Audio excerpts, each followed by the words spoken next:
Joining us now on the phone here on BoxingInsider.com radio is the legend himself, the Easton assassin, Larry Holmes. Larry, welcome to BoxingInsider.com radio. It's an honor to have you. Thank you. It's my pleasure.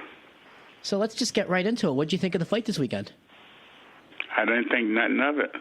First of all, the guy, Wilder didn't train properly, or he was overtrained because he had no energy. I think he was overtrained.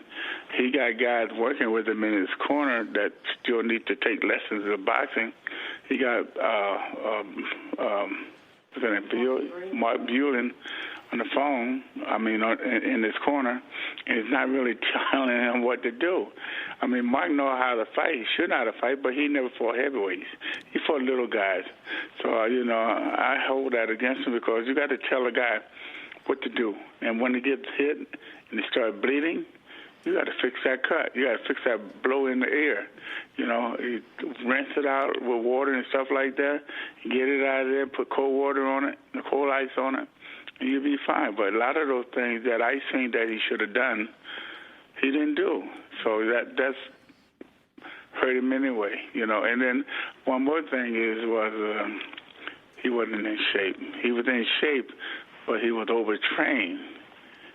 He shouldn't have been. He should have been more alert than he was. Now, let me ask you, Larry, the way that Tyson Fury, his game plan on how he approached his fight against Wilder, would that have been a way that, let's say, you would have approached Wilder had it been you fighting Wilder? Well, you'd have ate some jabs. You'd have ate some jabs. You'd have ate some body punches and stuff like that. You no body punches and taking the punches upside the head. You got to be first. You got to hit and don't get hit. Right. And this ain't what happened. He was getting hit a lot, and I think the referee did a good job when he stopped the fight.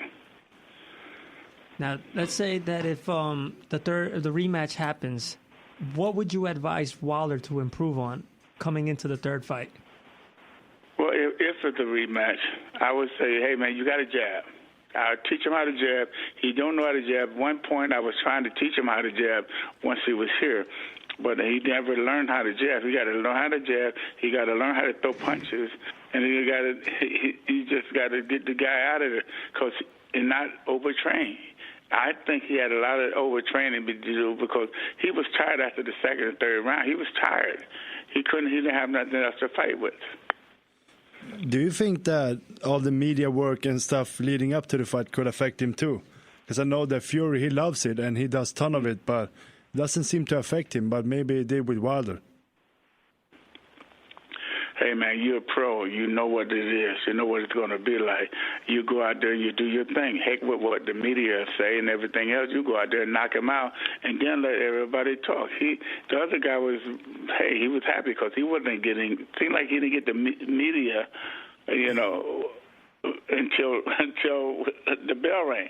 So that takes effect. That makes it hard for him to fight. But you got to go out there and you got to think about what you want to do, how you want to do it. Use your jab, use your right hand, throw them body punches, and not get hit with that. He got hit with everything that was thrown out there. He can't do that. Do you feel that the trainer should have trained him according to? Listen, Mark, I hate to take it away from fighters and tell them, but he needs to learn how to teach people. He put no water on top of his head to keep him cool. He's bleeding out the ear. He put nothing in his ear to try to keep that blood from going out there like that. Mm-hmm. And it's probably because he had a problem, equilibrium problem, because his ear was bleeding, and it was nobody that doing it and telling him anything. Besides that, him being flat-footed, shouldn't you feel from the first fight that the corner should have coached him according to the first fight, as far as using the jab and everything else?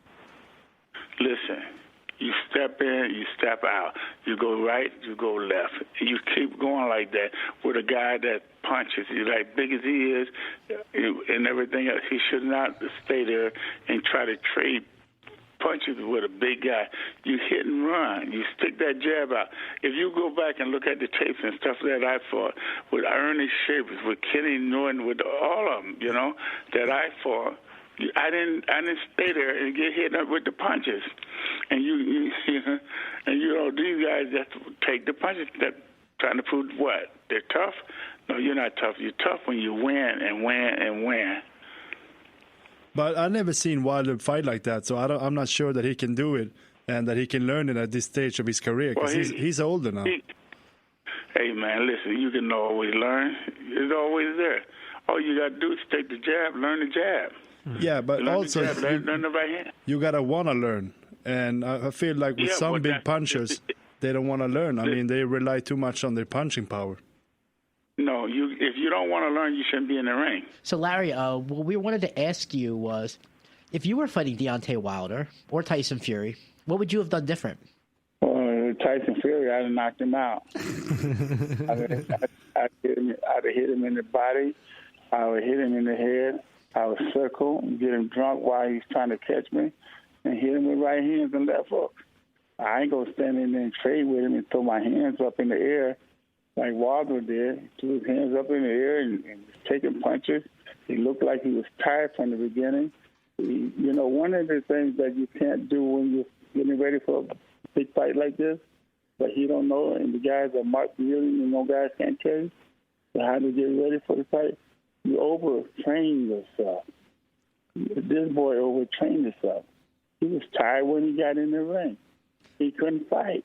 Well, he claims that he got tired, Larry, because he carried that 40-pound costume into the ring. He said that's what killed his legs. I don't want to hear that. I don't want to hear that. I fought all the guys. When I fought Ernie Shavers and Jerry Cooney was bigger than everybody. Uh-huh. I fought him and I beat him, and because I stood there and I threw the right punches.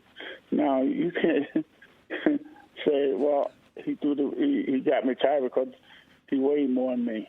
Come on, you can't do that. You're a fighter. You got to fight. You got to stick the jab, no jab. How many jabs he throw? Did you count them? He didn't throw no jabs hardly, and then all he did was get hit on. He got hit on the ear. Nobody tried to clean the ear up, because all they did was talk about the ear. So you basically saying he trash. No, I'm trying to tell you that these guys that he had training them didn't know what the fuck they were doing. Excuse my language, okay? They didn't know what they was doing, man. How you going to teach? If you're going to teach a guy how to fight, you teach him how to fight. You show him how to fight. Mark Bueller don't know how to fight. He was champion for a minute, I guess, over there, but in Las Vegas. But he didn't know nothing about how to train fighters. Didn't know how to do it. So you got to know how to train fighters so that you can get your fighter to work. But he knew how to throw in that towel, though, right? That's what he know how to do. He knew how to do that towel, and that because they threw the towel on him a couple times. Listen, man, I don't want to criticize nobody. Boxing is hard. It's hard. To go out there and tell somebody you're going to beat them up, and then you have to beat them up. If you don't beat them up, people laugh at you. That you was going to beat them up, but you got to go out there and be ready. At the end of the day, I don't think there should be a third fight. I don't think there will be no adjusting to. Third fight for what? Yeah, for what? Yeah, I don't think he'll be able to adjust to Tyson Fury at all. I don't care how much training he do, how much they teach him how to use the jab. That's just not that type of opponent for him. He ain't gonna learn it because guess what? What? They don't know how to do it. They don't. You think they know how to throw a jab? Larry Holmes know the jab, man. I'm the most. And they put them three guys in the ring too out there, like Lennox Lewis and Mike Tyson and Evander Holyfield. They don't know nothing about a jab. Lennox Lewis should have never quit boxing. He should be heavyweight champion of the world right now. But he don't have no heart. When they told him he was going to fight somebody, I forget who it was. He quit. He said, I don't want to fight or somebody. He said, I don't want to fight him. He quit. Yeah. I'm curious to know, though, Larry, how would you say most of the heavyweights today match up with the heavyweights from the past? It ain't no match. It ain't no match. You think Ernie Shavers would have been out there and quit? You think that? No. When Muhammad Ali would quit? No. Joe Frazier quit? No. Kenny Norton would quit? No. None of the guys in the heavyweight division would quit. They will fight you until you ain't got no more fight left in them.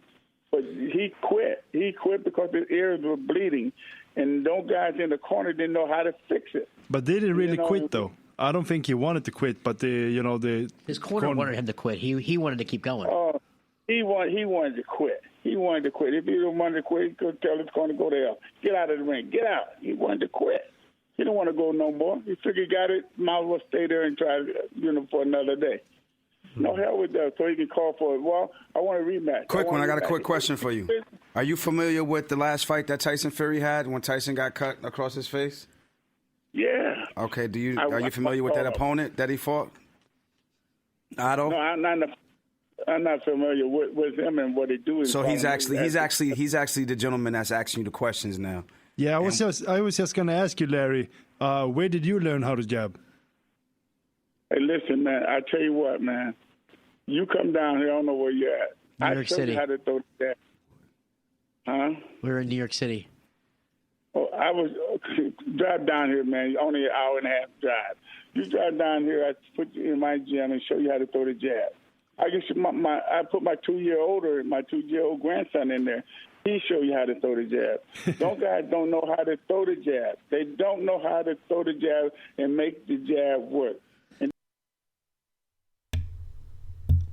All right, just wanted to play that. That was very entertaining, man. That interview with Larry Holmes breaking down Deontay Wilder, Tyson Fury rematch. I cannot disagree with him, man. Everything he said, it was right, spot on. I don't know about the quitting part though. He said Deontay Wilder quit. That's the only thing I disagree with. I would give. I'm objective, so I don't agree with that. His corner quit. Mark Breland quit. You could say his body language quit. You could say that, but mentally he was still wanted to fight. But his body quit on him. That's for sure. Other than that, man, he was on point. Everything he said was on point. Mark Breland, JDs, they don't know shit. Even Mark Breland, even though Mark Breland has experience, pro experience, amateur background, Olympic gold medalist, he doesn't know how to translate that to Deontay Wilder. And to Otto Walling's credit, the guy that was asking the questions, boxers don't listen. Deontay Wilder doesn't listen. Mark Breland said, Deontay Wilder does not listen. So Deontay Wilder has to be willing to listen and to receive information. And Larry Holmes put it out there. Yeah, you got to learn how to jab, learn how to work the body. Come to my gym and I'll teach you. Anybody to take advice from is definitely Larry Holmes. Larry Holmes is the king of the jabs. You know what I'm saying? So get that respect from get that information from Larry Holmes. Learn how to jab. Start with the fundamentals, man. Jab, go to the body, clinch, work the inside. Parry punches, roll punches. You know what I'm saying? Do that type of shit. You got to start from the basics. But yeah, very entertaining interview, man. I really liked it. I'll leave the link for the full interview. You can check it out yourself. It's about 1 hour and 4 minutes. Listen to the whole thing. It's very insightful, man. Dope interview, man. Check that shit out. That's all I got, family. Till next time, GMOGSportsTV. You already know what it is. Make sure you like, comment, and subscribe if you're new. Follow me on Instagram at GMOGmedia TV. Till next time, signing out. Peace.